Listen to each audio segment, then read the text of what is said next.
नमस्ते दर्शकों, आज हम आपके लिए एक ऐसे साउथ कोरियन ड्रामा की कहानी लेकर आए हैं जो आपके दिल को झंझोड़ कर रख देगा। आपके अंदर से आपकी रूह बाहर आ जाएगी और आप ये सोचने पर मजबूर हो जाओगे कि आखिर जीवन और मृत्यु के बीच का ये क्या खेल है। इस कोरियन ड्रामा का नाम है डेथ्स गेम, जिसमें आपको दर्शाया गया है कि एक इंसान को सुसाइड क्यों नहीं करना चाहिए। आजकल लोग अपने जीवन से बहुत ही परेशान होते जा रहे हैं।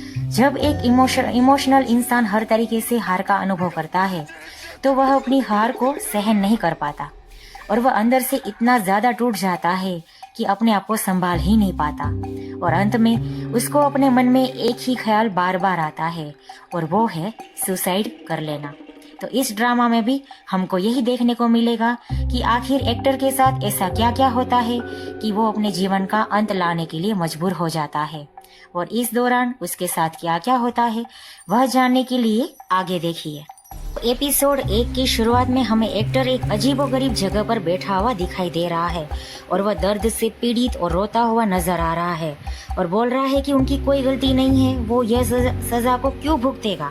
सामने खड़ी है एक ऐसी लड़की जो दिखने में एकदम डैशिंग और खतरनाक है। काले ड्रेस में वो सज्ज एकदम डैशिंग दिख रही है। यह लड़की जिसको आप बिल्कुल इग्नोर मत करना, क्योंकि यह पूरी कहानी की अहम कड़ी है। वह एक्टर के निजी जीवन से लेकर उनकी मृत्यु तक और मृत्यु के बाद होने वाली सारी घटनाओं का विश्लेषण कर देगी और आखिरी तक जुड़ी रहेगी। वह चोई जे को बता रही है कि उसने नेचुरल मौत का इंतजार ना करके खुद ही मौत को चुन लिया, ये उनकी सबसे बड़ी गलती है। ऐसा कहते ही वो उसके सर पर गन से गोली दाग देती है और एक्टर के सर पर गोली लगने की वजह से वो आसमान से पृथ्वी की तरफ गिरता हुआ नजर आ रहा है और बोल रहा है कि मैं इसी तरीके से मरना चाहता था, मुझे ऐसी ही मौत चाहिए थी, इसलिए मैं इस तरह से नहीं मर सकता। और फिर बात आती है पहले एपिसोड की ओर। एपिसोड 1 का नाम बताया गया है मौत। इससे पता चलता है कि इसमें एक्टर की मौत के बारे में विस्तार से बताया गया है। शुरुआत होती है मेट्रो स्टेशन से। मेट्रो स्टेशन से निकलते हुए एक्टर अपनी प्रेमिका से बातचीत कर रहा है। कॉल के ऊपर बात करते करते वो अपनी जॉब के इंटरव्यू के लिए जा रहा है और ये बात सारी की सारी है 7 साल पहले की, मतलब कि फ्लैशबैक में सीन चल रहा है। इसमें एक्टर अपनी प्रेमिका से बात करते हुए सुंदर और समझदार है, उसको अपने प्रेमी के ऊपर गर्व होता है और वो बताती है कि वो फाइनल में पहुंच गया और उनको अच्छी जॉब भी मिल जाएगी। लेकिन एक्टर का दुख ये है कि उनको अभी तक अच्छी कोई जॉब मिली नहीं है और वह इंटरव्यू के लिए थोड़ा सा घबरा रहा है। लेकिन उनकी प्रेमिका उनको तसल्ली देती है और चिंता ना करने के लिए बोलती है और जताती है कि उनकी प्रेमी को नौकरी ज़रूर से मिल जाएगी, इसलिए तुम्हारा काम जल्दी से बन जाएगा। ऐसा एक्टर उसे कॉल पर धन्यवाद बोल के फिर अपने इंटरव्यू के लिए आगे बढ़ता है।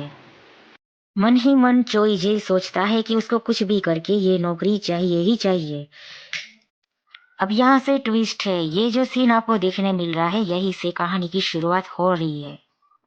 अचानक से एक इंसान दौड़ते हुए एक्टर के पास से गुजरते रोड पर खड़ा रह जाता है और एक गाड़ी जोर से आकर उनको टक्कर मार देती है और वह इंसान गाड़ी से टकराने के बाद उछल के अचानक इस फुटपाथ के पास गिर पड़ता है जहां पर एक्टर खड़ा था। और ये सब कुछ देखकर एक्टर घबरा जाता है और वह उससे इस इंसान को पूछने लगता है कि तुम्हें क्या हुआ, तुम ठीक हो कि नहीं। लेकिन वह इंसान पूरा लहूलुहान हो चुका है और देखते देखते उनकी मौत भी हो जाती है।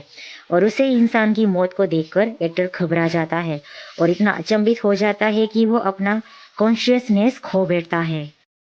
एक्टर पूरा घबरा गया है और सहमा हुआ है, उसको कुछ भी समझ में नहीं आ रहा है कि उसको अब क्या करना चाहिए, क्योंकि उसने किसी की मौत देखी है, वो भी अपनी नज़रों के सामने। अब वो इंटरव्यू में तो पहुंच जाता है और बैठ जाता है, लेकिन वो पूरे तरीके से अपने आप को फोकस नहीं कर पाता। उसकी हालत बहुत ही बुरी हो चुकी है क्योंकि उसने एक आदमी की मौत अच्छे से देखी थी और वो समझ नहीं पाता कि वो अपने आप को कैसे संभाले। लेकिन इंटरव्यू तो उसको देना ही है। इंटरव्यू लेने वाले सारे लोग उनको पूछते हैं कि तुम जवाब क्यों नहीं दे रहे किसी भी सवाल का। तो जवाब में एक्टर हड़बड़ा जाता है और घबराते हुए बोलता है कि मुझे माफ़ कीजिए, मैं आपका सवाल सुन नहीं पाया। मतलब आप सोचिए उसकी जो भी हालत हो रही वो। क्या मैं आपसे दोबारा सवाल पूछ सकता हूँ? इसके परिणाम स्वरूप ये होता है कि इंटरव्यू लेने वाले लोग उनको इग्नोर करके दूसरे इंसान की तरफ आगे बढ़ जाते हैं और यह अपने इंटरव्यू में सफल नहीं हो पाता है। इस तरीके से वो इस मौके को खो बैठता है और अच्छी जॉब से हाथ धो बैठता है। कुछ भी समझ पाने को सक्षम नहीं था और फिर अगले 7 सालों के लिए नौकरी पाने के लिए उनको फिर से जब मौका मिलेगा तब तक उनको रुकना पड़ेगा और इधर उधर भटक पड़ेगा और जो भी छोटा मोटा काम मिले वो उसे करना पड़ेगा। स्टोरी में हम देख सकते हैं कि उसने स्टूडेंट लोन भी ले रखी थी। इस तरीके से कहानी चलती है इंटरव्यू में असफल होने से लेकर दूसरा इंटरव्यू का मौका मिलने तक, मतलब कि 7 साल की ये बात दिखाई गई है।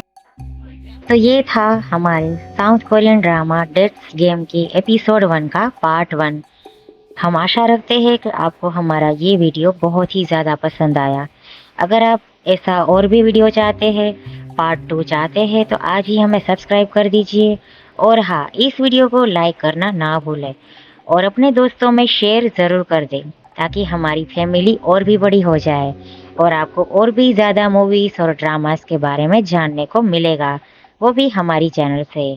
धन्यवाद। तो मिलते हैं अगले वीडियो में पार्ट 2 में।